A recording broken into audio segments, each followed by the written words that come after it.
नमस्कार, बिहार मिथिला न्यूज़ में आपका स्वागत है। मैं हूं मनोज। हमारा यह विशेष कार्यक्रम इसीलिए दरभंगा के तमाम अभिभावकों के लिए और स्कूल मैनेजमेंट के लिए है। अगर कोई स्कूल मैनेजमेंट अपने बच्चों पर दिन रात मेहनत करता है और तब परिणाम आता है तो खुशी होती है। इसी खुशी को इजहार करने के लिए मीडिया हम लोग को बुलाती है। और आज बता दें, वुडवाइन मॉडर्न स्कूल में यहाँ पर खुद जो डायरेक्टर हैं वो किस तरह बच्चों पर ध्यान प्रारंभ से देते हैं। जब बच्चा का एडमिशन होता है नामांकन के बाद से भी हम सारी बातों को आप जब गौर से देखिएगा, क्योंकि स्कूल मैनेजमेंट की हर बात आपके लिए महत्वपूर्ण मायने रखेगा, सिर्फ नामांकन के लिए नहीं बल्कि आने वाले समय की पढ़ाई के लिए। मैडम, अपने जब कोई बच्चा का नामांकन पहले होता है तो प्रारंभ से ही बच्चों को देखना पड़ता है कि आखिर वो किस रूट में जा रहे हैं, किस दिशा में जा रहे हैं। क्या देखते हैं आप कैसे? तो बच्चों की परवरिश के लिए समझिए तो एक तो माँ बाप होते हैं घर में और स्कूल में टीचर्स होते हैं। तो जब हम लोग एडमिशन लेते हैं तो इस बात का पूरा ध्यान रखते हैं कि सबसे पहले बच्चे को डिसिप्लिन सिखाई जाए, अच्छी हो, उसको अच्छे संस्कार मिले और उसकी पढ़ाई पर तवज्जो दी जाए। आप एक महिला डायरेक्टर होते हुए भी आपने पूरी भूमिका निभाई है, आज से नहीं वर्षों से इस मॉडर्न जो इस स्कूल को, जो वुडवाइन स्कूल को इस तरह सींचा है आपने। तो प्रारंभ में आप कहाँ से शुरू किए थे, कितना उस समय स्थिति था, आप क्या? हम अपने फादर इन लॉ से बहुत मुतासिर हुए। उनका नाम था डॉक्टर सैयद मुबारक नवाब और ये स्कूल उन्हीं की देन है और उन्होंने इसका फाउंडेशन रखा था और उन्हीं के वैल्यूज़ और उन्हीं के जो इंस्टीट्यूशन था उससे हम मुतासिर होके हमने ये स्कूल को इस्टेब्लिश किया और इसमें उनका बहुत बड़ा रोल है और उनकी दुआएं हैं हम लोगों के साथ कि आज ये स्कूल इस मकाम पे पहुंचा है।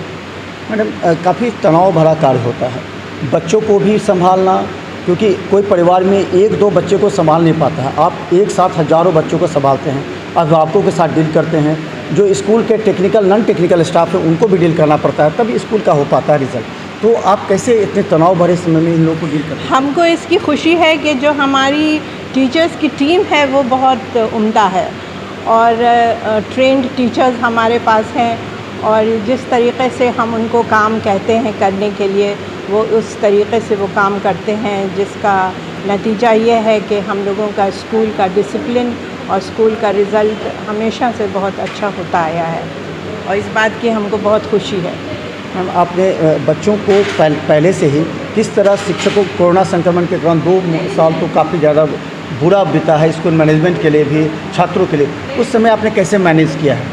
उस समय तो वाकई बहुत ही मुश्किल काम था, लेकिन हम लोगों ने बाकायदा ऑनलाइन क्लासेस हम लोग बच्चों के लेते रहे, लेकिन नेटवर्क कभी कभी प्रॉब्लम होता था, बच्चे ठीक से क्लास नहीं कर पाते थे तो उसको फिर से क्लास हम लोग फिर दोबारा उसको रिपीट करते थे। लेकिन अल्लाह का शुक्र है कि जब ये पैंडमिक ख़त्म हुआ तो हम लोगों का जो एजुकेशन सिस्टम था जैसे पहले था वैसे ही कायम हो गया। इस बार का रिज़ल्ट, पिछले कई बार का रिज़ल्ट आपने देखा होगा, इस बार का रिज़ल्ट आप किस तरह विश्लेषण करते हैं, क्योंकि कोरोना भी था और बच्चों को पढ़ाई में भी फंसा, तो क्या विश्लेषण करते हैं पिछले 5 साल के? इस साल हमने देखा है कि और सालों के मुकाबले में उससे अच्छा रिज़ल्ट हुआ है, क्योंकि पहले हम लोगों का जो +2 का ओवरऑल पासिंग रिज़ल्ट होता था वो 81-82% होता था। इस बार हमारा 89.25% आया है, तो और उस साल के मुकाबले में इस बार बहुत अच्छा है। मैम, एक सवाल कई स्कूल मैनेजमेंट से हमने पूछा है, ये नॉन अटेंडिंग को लेकर के काफ़ी ज़्यादा चर्चा में होती है कि स्कूल में अभिभावक पहले करते हैं 10th के बाद नॉन अटेंडिंग होगा तो एडमिशन लेंगे, तो कई छात्रों ने कहा कि जो रेगुलर आ रहे हैं उनका रिज़ल्ट बेटर है नॉन अटेंडिंग से। आपकी क्या बात है? नॉन अटेंडिंग के तो हम पूरे ख़िलाफ़ हैं और ये वाकई सही बात है कि जो बच्चे रेगुलर क्लासेस करते हैं, अपने टीचर्स के कांटेक्ट में रहते हैं, उनके कम्युनिकेशन में रहते हैं, तो उनका रिज़ल्ट औरों के मुकाबले में बहुत अच्छा है। अंत में अभिभावकों के साथ आप डील कर रहे होंगे, पेरेंट्स मीट होता है, पेरेंट्स मीट में अधिकतर अभिभावक ये सभी जगह की है, तो आखिर उन लोगों को फीडबैक कैसे देते थे कि अगर आपके बच्चे में ये क्वालिटी आ रहा है या फिर आपके बच्चे थोड़ा डिविएट कर रहे हैं, तो कैसे आप उन लोगों से कम्युनिकेट करते थे? हम लोग मीटिंग के अलावा भी बच्चों की काउंसलिंग करते रहते हैं।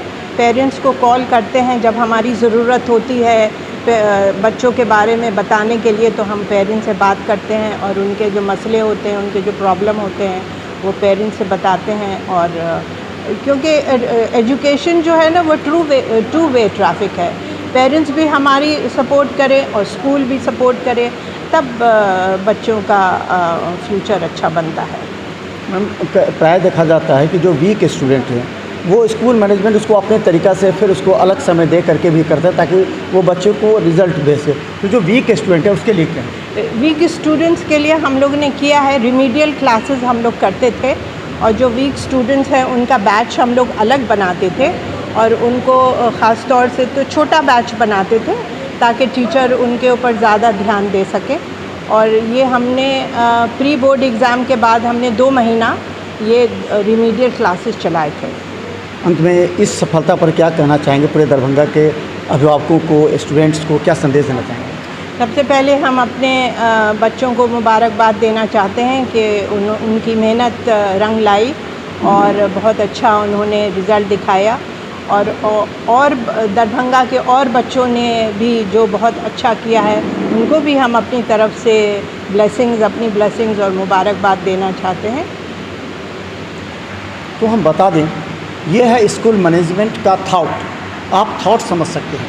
कई ऐसे स्कूल मैनेजमेंट हैं जो इतना ध्यान नहीं देते, लेकिन एक महिला होने के नाते इन्होंने इस स्कूल को इस मुकाम तक पहुंचाया है कि दरभंगा ही नहीं पूरे राज्य में भी कभी कभी नाम आता है। जब इनके छात्र देश के विदेश में कहीं जॉब करते हैं तो निश्चित तौर पर लगता है कि उडवाइन मॉडर्न स्कूल के छात्र हैं, और इन्होंने अपनी मेहनत लगन से आज स्कूल को इस मुकाम पर पहुँचाया।